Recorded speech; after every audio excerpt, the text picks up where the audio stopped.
тази кукла е много стресиращо и толкова стара, даже тя да виждаш ли го? Да, наистина. В смисъл, и изглежда много приятно, не мога да се сетя къде ми да купя цената.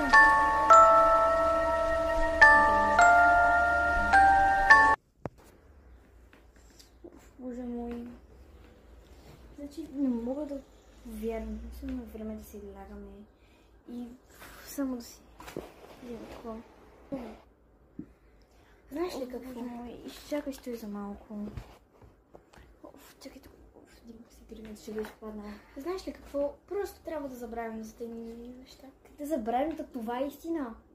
Буквално как това бега се озова там. Ами някой просто сигурно се базика с нас. Да, базикат си с нас, защото е такова. Много е смешно. Но айде, ще си повярвам.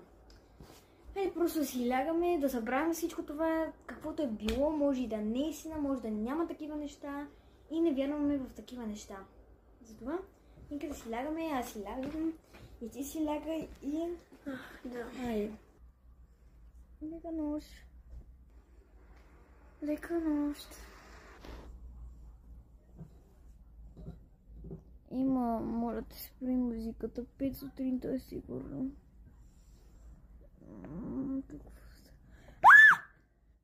Какво е тази кукла? Ема, ставай!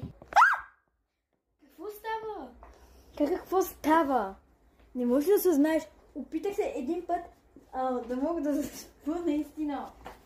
Сериозно, ти ли ми правиш базите, защото пак ти казвам, това не е особено приятно. Изчакай само си на маската. Значи, това не мише някакъв базик. Нещо, не мога да разбера. Сериозно, се шегуваш, моля те, признай си. Не съм аз.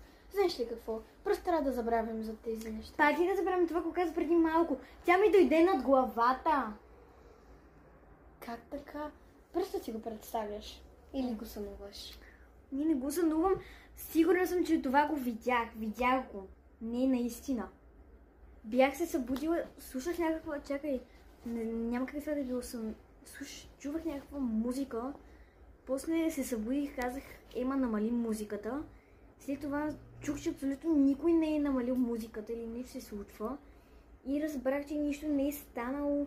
И махнах си маската и взех някаква кукла, след това си спищях и се събудих. Иначе куклата къде тя беше? Сега ти ли я се е преместил сериозно? Не бях аз. Само, че сигурно да къде е куклата? Не знам. Трябва да намерим преди да станем късно и да направи нещо по-зле. Така предлагам ти